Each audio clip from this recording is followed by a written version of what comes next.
everyone, Ian from DIY Home and Gardening. 24th of November.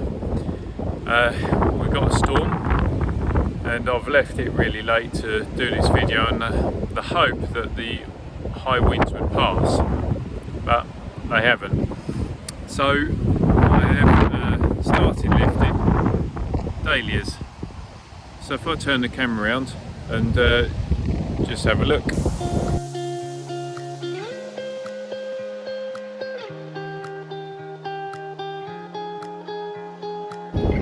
So got that one remaining variety left to do, which is Western Harry. The rest are all out now, and as I say, I've left it this late in the day to do the video, because I had hoped that the winds would have dropped by now.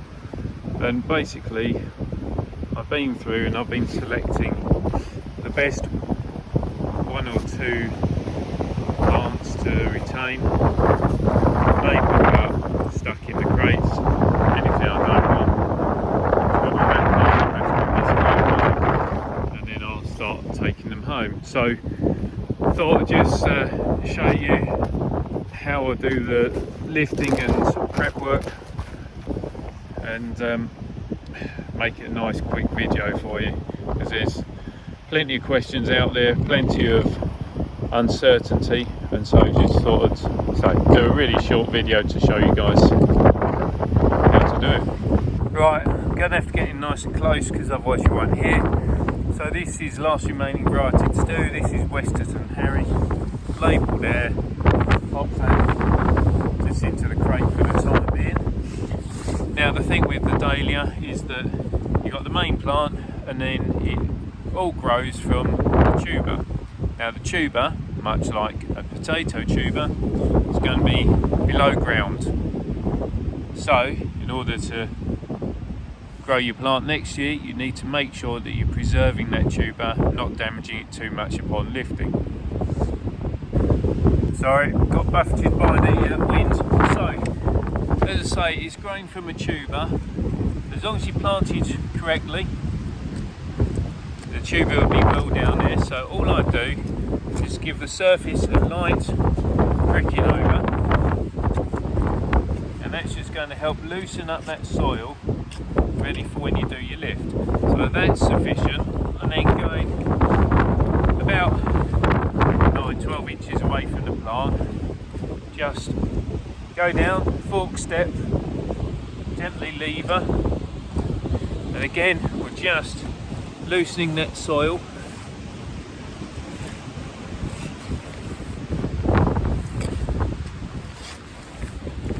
And you find that as you get all the way round, it becomes much looser. Then taking hold of a few of the stems but lower down, just use your fork to try and get underneath and lever out at the same time. You want to put a bit of force on it, but not so much that you're pulling the plant as opposed to levering the plant.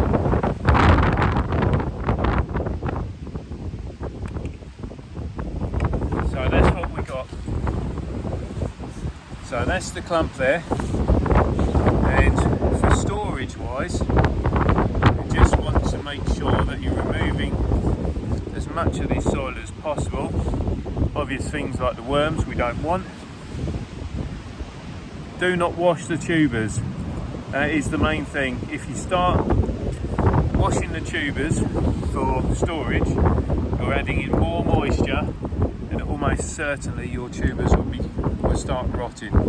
So I just carefully use this hand fork to work my way around, just removing most of the soil.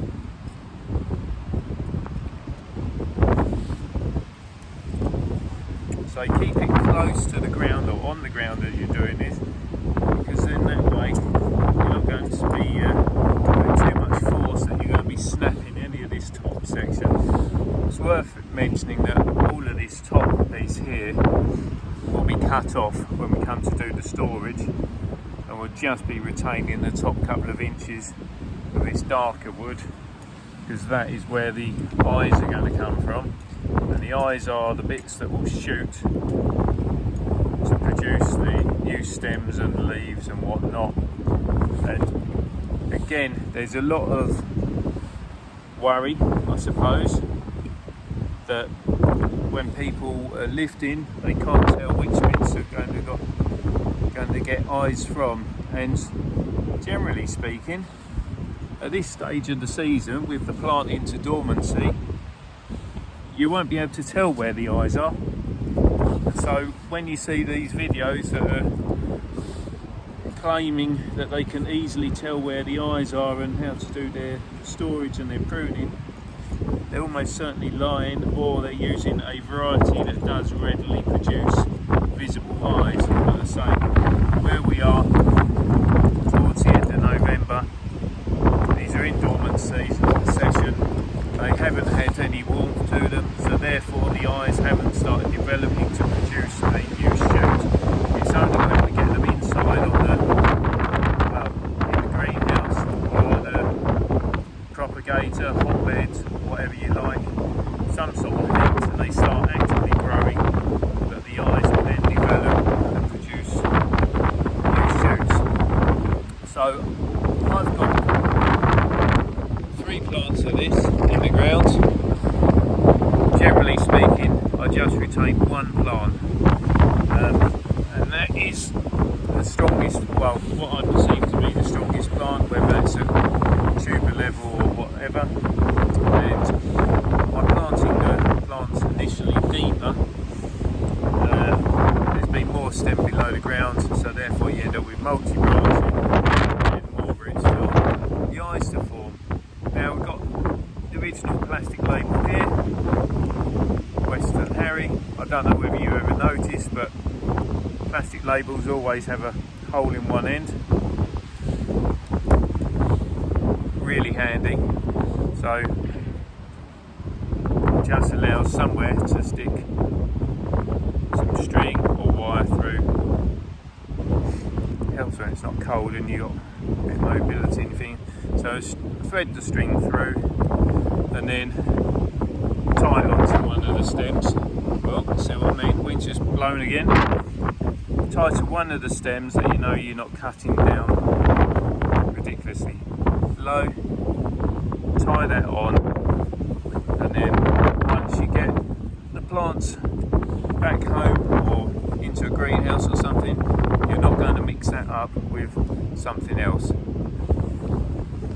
Pop it into a crate, and that's job done. So I just thought I'd quickly show you. So obviously this tuber here is the one I've lifted, I've selected, that's coming home with me.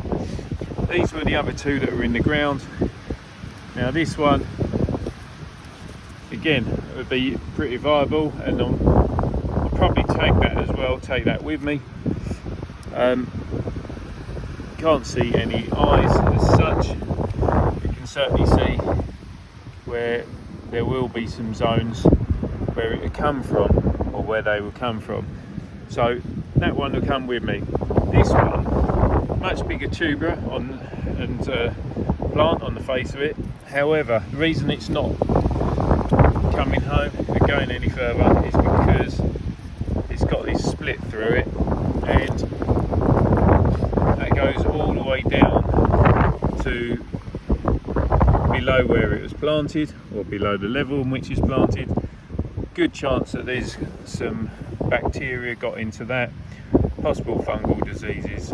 Don't want to risk it, not when I know that I've got 2 viable tubers that will be good to go once it gets the heat on them. So that one comes down to my